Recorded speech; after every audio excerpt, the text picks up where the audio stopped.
Spoštovana oba župana,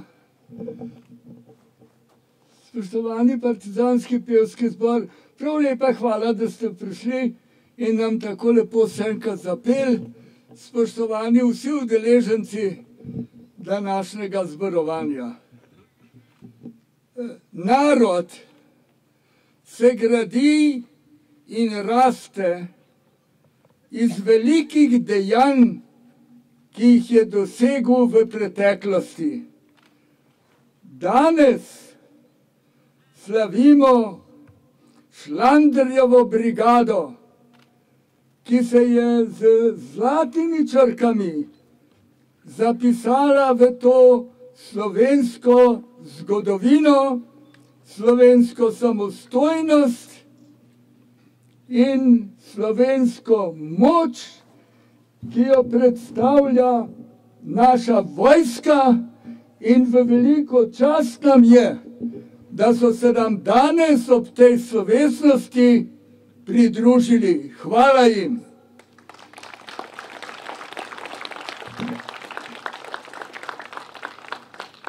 O Šlandrovi brigadi in kaj se je dogajalo tu, v teh krajih in teh hribih, je gospa povezovalka že veliko povedala. Ne morem si pa kaj, da vam ne bi dejal, da je ta Šlandrova brigada od tu prišla preko Save in gospa je že povedala, osvobodila Novo mesto in prisilila Čerutija in celo italijansko divizijo Isonzo, da je položila orožje, s katerim so Šlandrovci potem oborožili številne novince, kajti od približno 700 članov brigade, kolikor jih je imela Šlandrova v začetku avgusta 43. leta, je bilo več kot polovica novincev brez orožja. In glavni štab je zaradi tega poklical Šlandrovo brigado. Komandant je bil sekirnik Simon, mu je bilo partizansko ime. Politkomisar pa Ciril Ribičič.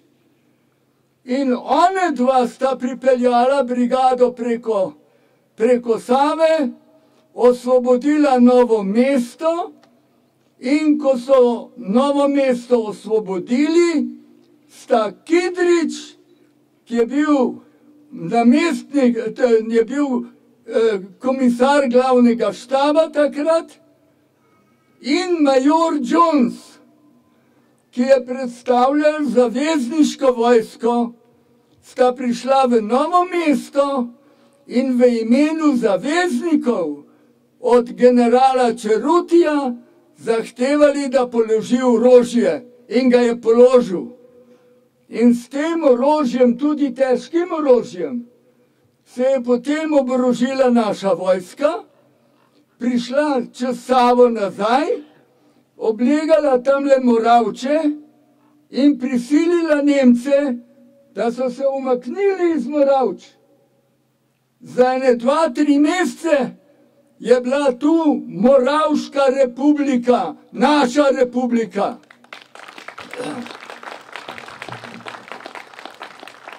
Ampak s tem šlandrovske zgodbe ni konc.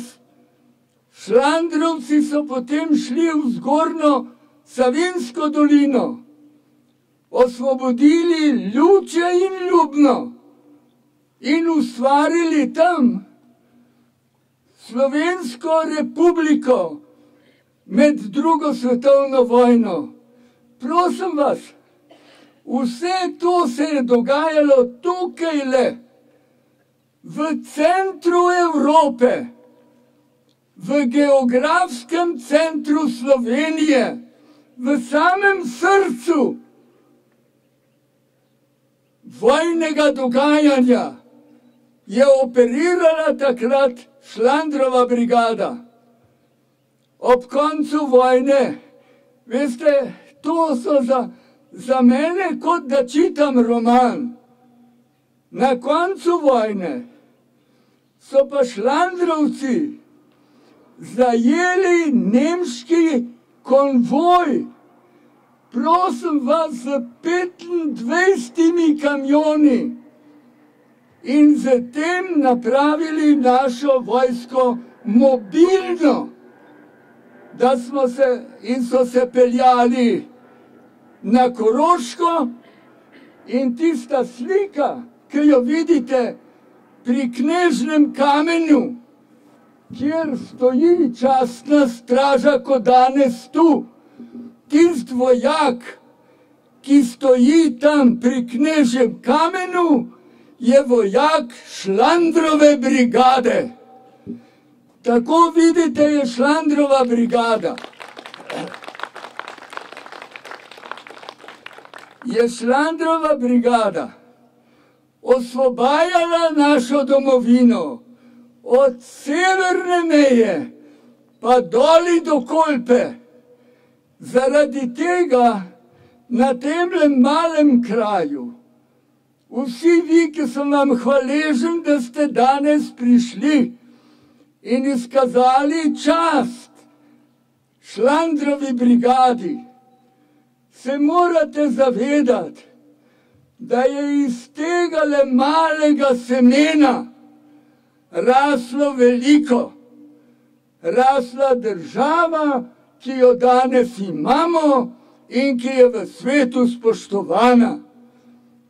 Ampak Šlandrova brigada je istočasno, ko se je z puško in orožjem borila, tudi ustvarjala vrednote, ki jih imamo mi v krvi.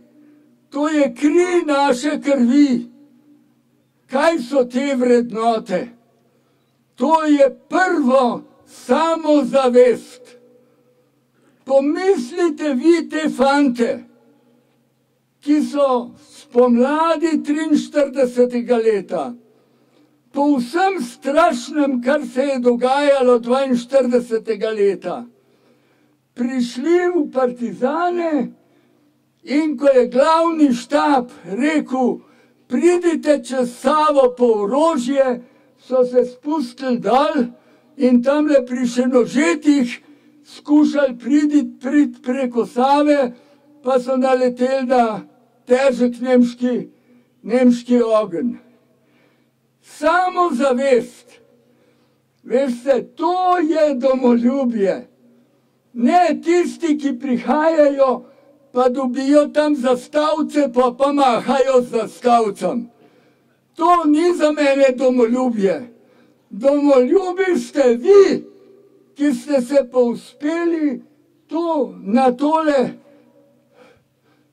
na te vrhove, da izkažete čast tistim, ki so tukaj, kot je napovedovalka povedala, ona je rekla 17, po mojem računu jih je bilo veliko več, ki so tu pustili svoje življenje. In iz tistega življenja je izraslo to naše novo življenje. Ko se zvečer pripravljate spat, pomislite, kaj je bilo tistim fantom pred 70 leti. Kaj je bilo tistim fantom, da so se odločili, da bodo tvegali svoje življenje, vse, kar imajo, za domovino. Zato pravim, to je prva vrednota, ki jo moramo z tega mesta odnesti seboj. Druga vrednota je solidarnost. Poglejte, jaz bom govoril prihodnjo soboto na Vojskem, nad Idrijo. v spomin prenosu partizanskih ranjencev. Zdaj pa vi pomislite tole, da smo 44. leta 100 ranjencev in to so bili večinoma ljudje brez noge, brez roke ali pa z strelnimi ranami v prsih, ki so se jim gnojile. To so bili skrajno težki ranjenci, ki so jih prenesli od Idrije v Loško dolino. Tam so jih pa zavezniški letalci, s tem, da so po noči med takimle hribi pristajali na njivi, ukrcali ranjence in jih peljali v Bari v bolnico. Ampak zdaj vi tole premislite. Teh ranjencev je bilo 90. Spremljala jih je pa vojska 3000. 3000. Kajti vsak ranjenec je potreboval 8 ali pa 12 nosačev, 3 menjave. Ker morate misliti, po takem bregu gor so jih na nosilih morali nositi. Zaradi tega je Novljan, ki je bil komandant 9. korpusa, odločil, da bo cel korpus spremljal 90 ranjencev. To, vidite, je eden za vse, vsi za enega. Cel korpus je za enega. Tako, kot so tudi šlandrovci v svojih vrstah, vsi za enega. Šlandrova brigada je včasih imela 300-400 borcev vsega, včasih pa 3000, kakor je uspela mobilizirati. In končna vrednota je ljudska demokracija. Veste, v programu Osvobodilne fronte smo napisali: po narodni osvoboditvi Osvobodilna fronta uvede ljudsko demokracijo. Kaj pa je ljudska demokracija? To ni samo tistle državni zbor, kjer eden drugega zmerjajo. Ampak ljudska demokracija je ljudska volja. V 3. členu naše ustave je napisano besedo za besedo: v Sloveniji ima oblast ljudstvo. To pa ne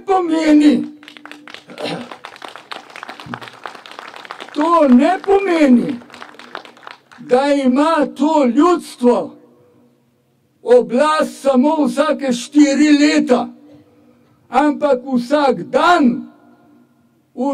dan mora imeti ljudstvo kontrolo nad svojimi poslanci, da ga vpraša, kako si pa glasoval. In če nisi tako glasoval, kot je treba, potem te bomo odpoklicali. Vidite, tolikle, kakor nas tukaj danes je, mi smo tudi to ljudstvo in hočemo, da se nas sliši. Zato imamo ustavo, ki pravi, da je oblast v rokah ljudstva. Zdaj se vam pa zgodi to, da en gospod kardinal, kot je bilo že rečeno, reče, da je treba vse partizanske zborovanja prepovedati. Prosim vas, vsa partizanska in da je to, prosim vas, ne govorim kar takole, veste, to je kardinal Rode izgovoril 17. tega meseca na Radio Slovenija 1. Je rekel, da je pogoj narodne sprave v tem, da se prepove partizanska zborovanja.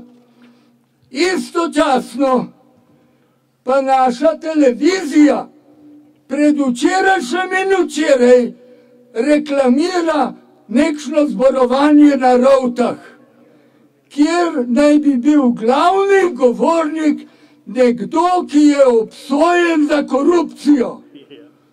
Prosim vas.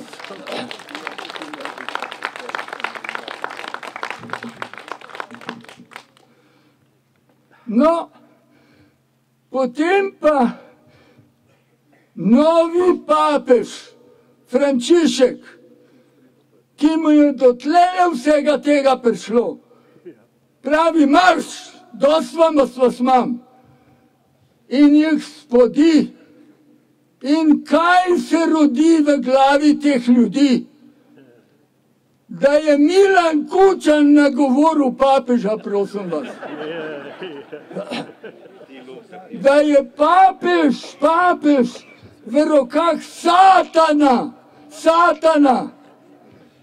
da so zmaji, te, ki kot strici iz ozadja vse skupaj regirajo. Seveda, veste, če smo tako daleč prišli, potem, veste, jaz sem bil kot mlad človek zelo veren, pa nisem več. Zakaj? Zato, ker so me te ljudje razočarali, ker sem videl, da eno govorijo, drugo pa delajo. Ker sem videl, tako kot je spregledal rimski papež, da jim je glavno pohlep, po oblasti, po denarju. In vidite, rimski papež je napravil tako kot Jezus Kristus, ki je prišel v tempelj, v katerem so mešetarji in špekulanti med sabo valute mešali, pa jim je z bičem jih je izgnal iz templa, prevrnil jim je mize. In vedite, takrat je okupator Palestine bil Rim, tako kot pri nas. In tisti, ki so vpili na rimskega Graciolija, ki mu je bilo takrat ime Herod, križaj ga, so bili prav tako kolaboranti, kot so bili pri nas kolaboranti. Vidite, to je ta tragedija, ampak so še vedno na svetu vrednote. 4 so velike vrednote vseh civilizacij. Resnica, pravica, lepota in dobrota. Na teh